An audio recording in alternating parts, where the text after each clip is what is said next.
Osneiros, enredo e sinopse, desta vez da grandiosa, gloriosa e faraônica Nenê de Vila Matilde, ao lado leste pedindo passagem. Então já deixa aqui a sua curtida, já se inscreve caso não seja inscrito, comenta, compartilha, segue a Osner lá nas redes sociais. E agora sim, né, vamos falar sobre esse enredo da Nenê para 2023. Faraó Bahia, eu adoro o nome, acho maravilhoso porque ele reúne tudo aquilo que vai ser retratado. Quando você fala de Faraó e de Bahia, você está falando sobre aspectos culturais africanos, você está falando sobre divindades, você está falando sobre lutas, você está falando sobre lideranças. Tudo aquilo que está retratado no enredo está embutido dentro dessas duas palavras e tudo escrito junto, é muito emblemático. Antes que a gente entre propriamente na sinopse da escola, é importante que a gente fale sobre a fonte de inspiração, que inspiração. Nossa, que inspiração. Olha, inspiração. Que a gente analise aquilo que inspirou esse enredo da Nenê de Vila Matilde para o ano que vem, que é justamente a música Faraó, Divindade do Egito, que é uma música super importante, ela mudou muita coisa a partir dela, influenciou muita gente. Ela é o samba-tema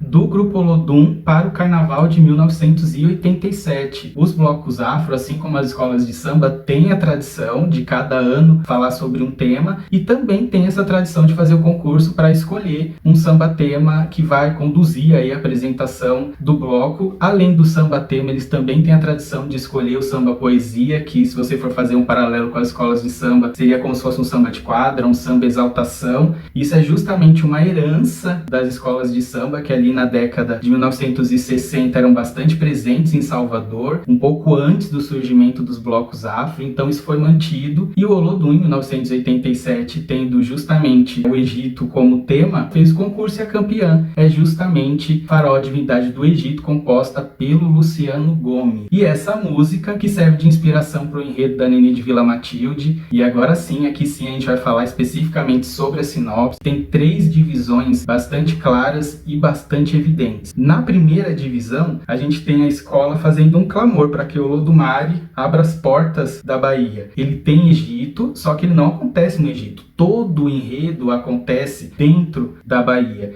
E é ali, através do Olodum, através das batidas do Olodum, o Olodum conduzindo todo esse enredo, que vai ter a participação das divindades egípcias, que vai se falar sobre o mito de criação egípcio. E aqui a gente tem algo que é muito emblemático, que é esse pedido para que o Olodumare abra as portas da Bahia. Aqui a gente tem de uma maneira simbólica muito forte o quanto é baiana essa proposta da Nenê, porque o Olodumare é um dos nomes do Deus Supremo para os Iorubás, é uma das etnias que chegaram à Bahia e que influenciaram de maneira definitiva a cultura baiana. Então já traz esse Deus, essa divindade muito cultuada na Bahia, para convidar os deuses egípcios a participar desse desfile da Nenê, e tendo o Olodum como sendo os condutores através dos seus tambores, através da sua musicalidade. Então a gente já tem aqui no primeiro setor essa correlação entre Bahia e Egito, que é o que a escola propõe durante todo o desenvolvimento do enredo. A partir daí, no segundo, o foco passa a ser as lutas, passam a ser os movimentos por liberdade, passam a ser os movimentos que pedem por uma igualdade social. E aqui a gente tem citação a vários movimentos negros que são de extrema importância para que possa justamente haver uma mudança social. E aqui a gente tem a citação à Revolta dos Búzios, ao 2 de julho, que é extremamente importante. É a batalha que acontece na Bahia,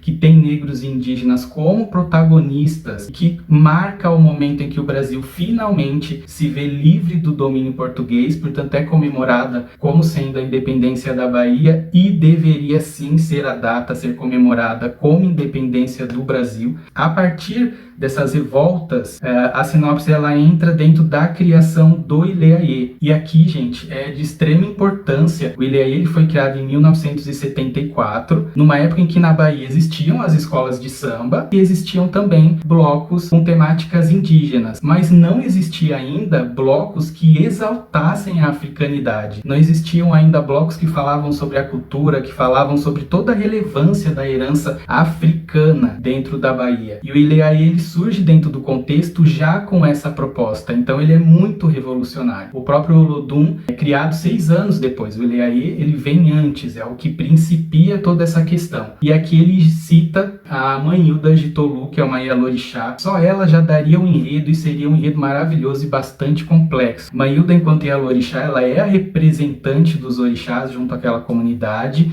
e exerce também função de liderança administrativa, de orientação, que é justamente o papel que era desempenhado pelos faraós no Egito. Então a gente tem aqui essa correlação, essa liderança afro-brasileira junto a Eleaê, junto ao Curuzu. E a gente tem também nesses movimentos de revolta muita semelhança com diversos momentos da história egípcia, que também é um país que sofre uma série de invasões e que luta em vários momentos por sua liberdade, por sua emancipação. Então teve a invasão persa, depois veio a invasão grega, depois veio a invasão romana, para citar apenas alguma das muitas que existiu. A gente consegue fazer essa correlação entre Egito e Bahia, e aqui a gente tem a terceira divisão do enredo, que é onde ela propõe justamente um momento de festa. Aqui é onde o elo cultural entre Egito e Bahia se faz mais presente. Aqui a gente já está falando do carnaval, a gente está falando dos blocos afro, a gente está falando também sobre as festas de temática religiosa, as diversas procissões, fala sobre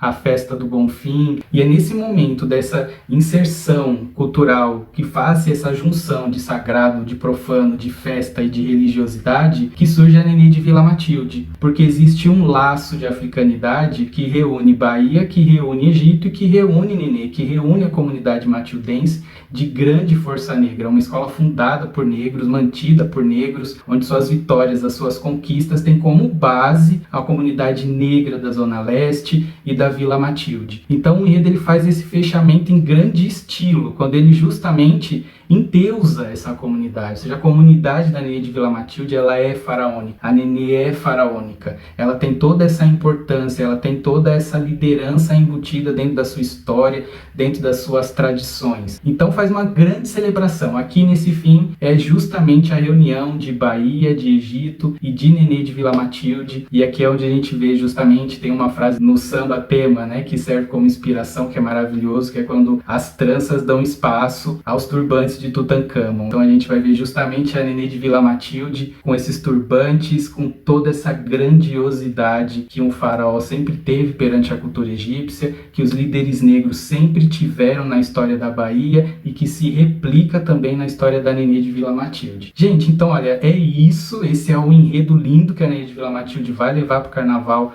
do ano que vem. Então já deixa aqui, comenta, fala o que você pensa sobre esse enredo, se você gosta também do título, tanto quanto eu gosto, quais são as suas expectativas para a escola, tá bom? Um grande beijo!